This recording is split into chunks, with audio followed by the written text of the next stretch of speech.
Thanks for joining me today. You know that I don't do politics on this channel normally, but this video today might be an exception in light of the most recent tragedy in Texas just a few days ago. And you know, this is something that plays out constantly across America these days, yet no one is doing a damn thing to stop it. Why is that? Every time this happens, the questions are always, what's it going to take to stop this from happening? And why do these things happen? Well, the answers to both questions are amazingly obvious, yet no one seems to see it, which kind of confuses me.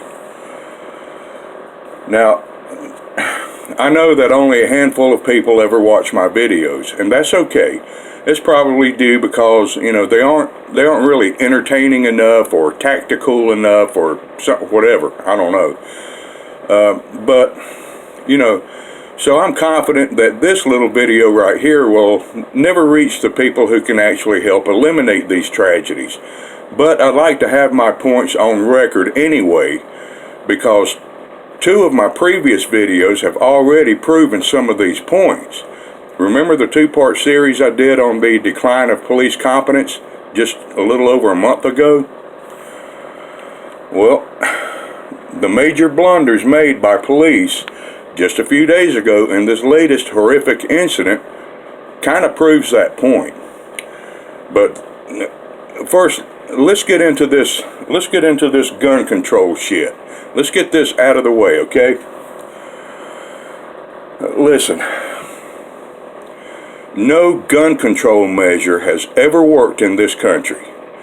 No gun control law has ever worked. Gun control in any form or manner hasn't saved any lives. It's only enabled criminals to violently attack more defenseless citizens. The only people that abide by gun laws are the honest civilians. Criminals don't abide by it, so it doesn't affect them. Alright, the whole purpose of gun control is to save lives, right? Well, we've been having gun control shoved down our throats since the 1960s. Yet last year was the most violent year ever recorded in the history of this country, discounting wars, of course. Yet still, it is being pushed harder than ever. It doesn't work, it's never worked, and it never will work. Now, just personally, I have one motto for any kind of gun control measure or any law that tries to restrict my right to have and carry a firearm, and this is my motto: shall not comply. So I'm not at all worried about gun control laws being passed or the Second Amendment issues, or I'm not worried about that, because I'm going to have guns and carry them anyway. I don't give a damn what comes down the pipes. Now,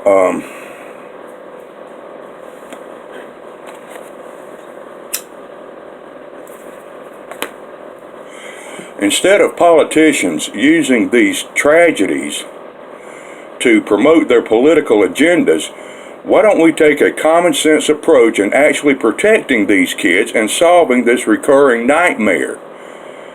What is quite obviously needed from the outset is armed professionals on the grounds of these schools. And I do mean every school, not just the private schools or the schools that the politicians send their kids to. And I mean armed professionals, not school SROs. Listen, most school resource officers, most, not all, but most school resource officers are cops that couldn't cut it on the streets, so they stick them in a school somewhere. SROs are really just there as a visual deterrent who occasionally handle minor thefts, enforce certain school policies, and so forth. You need a well-trained and fully armed, experienced person whose only job, one and only job, is to protect lives by directly confronting any threat immediately. Now, there are many ways to do this. Recently retired police officers or recently retired constables, off-duty police officers, military veterans, and so forth. They're out there. Put them to use. They have the training, they have the experience, they have the mindset for this stuff. School SROs don't have that. We need to harden our schools in several other ways as well. The thing is, you don't want school staff members armed, okay? They don't have the required training, they don't have the experience, and they don't have the mindset for it. Their job is school administration, dealing with the students and education. That is their job, and they're good at that. Don't pile on stuff. Don't pile stuff on them, especially something that important. So actually providing real security in real time with qualified people is the first thing we need to do in the effort to stop or at least minimize these incidents. These armed, trained officers assigned to school grounds should not engage in enforcing school policies or investigate minor incidents. They are there solely to prevent violence and nothing more. School staff can contact the local law enforcement agency for all other incidents. Now, the question of why do these things happen, which is asked every single time an incident such as this occurs, also has a simple and obvious answer. Well, not so simple, but it's obvious, I think. Poor parenting, lack of discipline, lack of responsibility, lack of structure, mainly in the home, and the use of psychotropic medication. Look, sitting in a room all day playing video games or surfing social media outlets play a large part here. Basically, parents just fail to hold a child accountable for their actions. They fail to properly discipline. Taking away the iPad privileges for a few hours is not discipline, all right? They fail to instill a sense of responsibility in the child and things of that nature. Basically, parents seem to be doing very little but coddle the child. Bad behavior is not punished in any meaningful way. Now, this bad practice begins in the child's home and is continued by the school system or by the schools that they attend. No discipline. I've had my ass paddled all the way up through high school.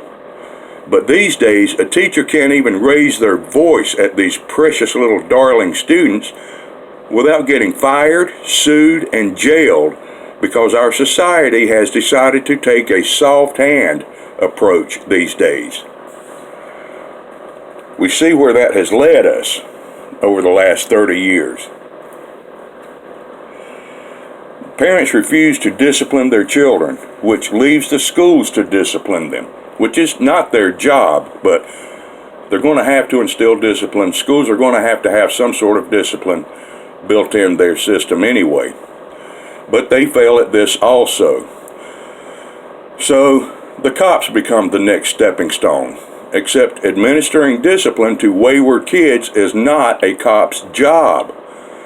Additionally, the soft hand approach and attitude of today's parents, which is exactly how the problem began in the first place, directly influence both police administrators and DAs, meaning that the cop can expect to be fired and sued for so much as failing to refer to the wayward kid as sir. This is why it's not uncommon these days to see where a student has physically assaulted a teacher or a school staff member. They'll get away with it, and they know it. They get away with it at home, and they get away with it at school, and they'll get away with it at work as well, because it's a continual cycle. If a school kid has a history of bullying others, a history of violence or threats or other disturbances, screw the counseling sessions. expel his ass right then and there. If mommy and daddy doesn't like it, then have the police escort them off of school property and put them on a trespass notice. Listen, we must take control of these kids and their parents if necessary. We must assume control once again. Alright? This spare the rod, spoil the kid shit is what started all of this 35 years ago. Now, I've raised 2 kids. My daughter never once gave me any problems, even to this day. My son, in his teen years at the time, tried me only one time. My kids never challenged me, they never got in any trouble at school, and they never talked back to me. Now, if you ask them why, they'll both answer, because I would have gotten my ass beat. And they know they would have, and they knew it then, which is why they didn't get back in my face or back talk. We need to get back to that kind of mentality if we're going to ever get a handle on this out of control youth problem we have today. Now, mind you, I'm not saying all kids are this way. I'm not saying all parents are this way. But this is a big part of why kids do what they do these days. It's why they have no respect for authority or parents or rules or anything else, because they've gotten away with it for so long.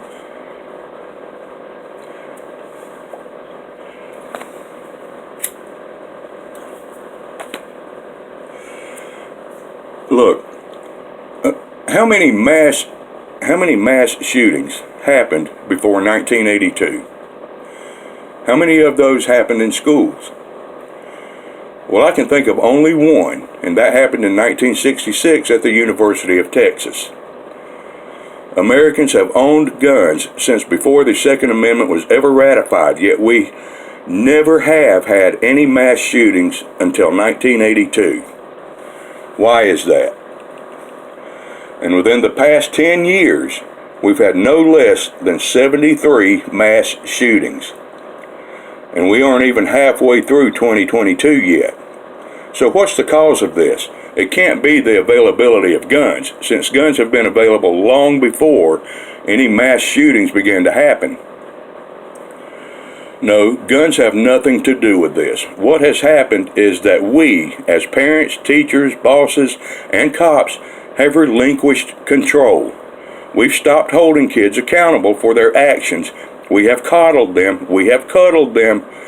We have let them run wild because we are too afraid to step up and take charge. This irresponsible supervision begins at home. It goes right through school and right on into employment and right on through to police contact.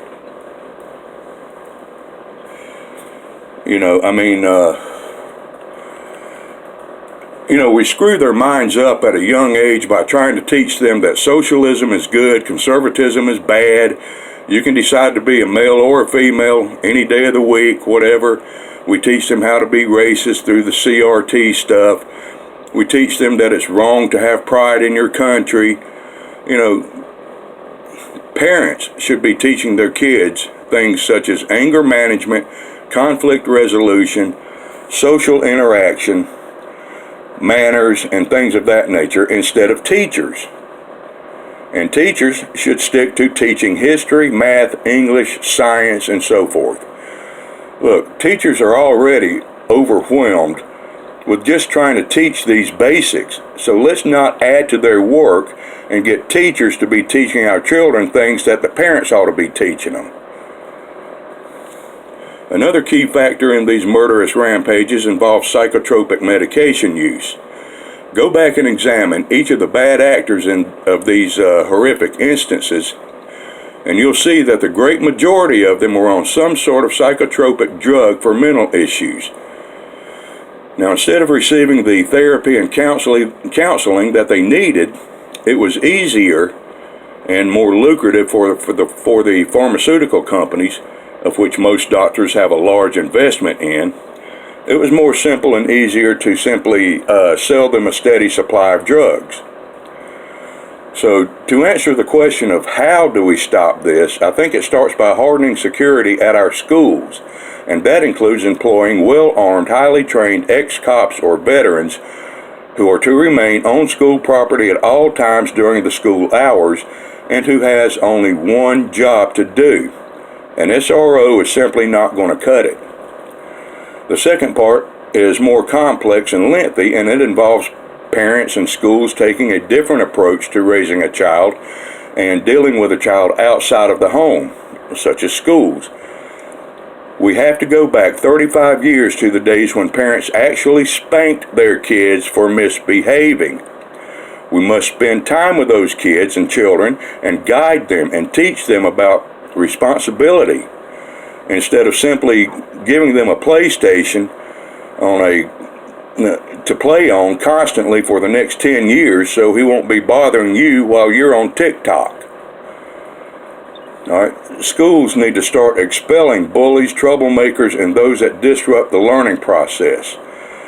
I think a wise thing to do would also be to ban possession of cell phones by students while on school property. There's no legitimate reason at all for a child to carry a phone into a classroom. None. Too much of a distraction. If an emergency arises, a school faculty member can make a call. And lastly, we go back to the police. Now, I don't want to paint all police with a broad brush here, but there were some serious screw-ups by cops in this most recent situation. Listen, and I've said this before in the other two videos about police competency. When the cops see a wild gunman who has just fired shots at police walk into an elementary school full of little babies, you take immediate actions. This is not a negotiating situation. It never is in that situation. You do not stand by and wait for SWAT. I don't care if SWAT is right across the street. You don't wait. No, a situation such as this, where you have to assume that innocent lives are in grave danger, calls for an immediate cessation reaction. Immediate cessation reaction. Now, what does that mean? Well, simply put, it means that you take immediate action to completely stop any actions of that suspect by any means necessary, including deadly force. Immediately. No hesitation. No waiting. Cops should have never even lost sight of that gunman once they saw him enter the side of the building. They should have been right on his ass the whole time. But no, they decided to stand around outside for 45 minutes waiting on SWAT while those kids were being gunned down.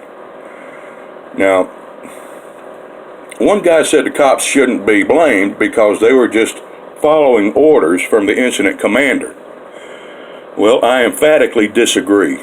No cop would have been reprimanded had he went against those directives and forced his way into that classroom in that situation. Following orders is one thing, but doing what's morally and ethically right will override any command or order.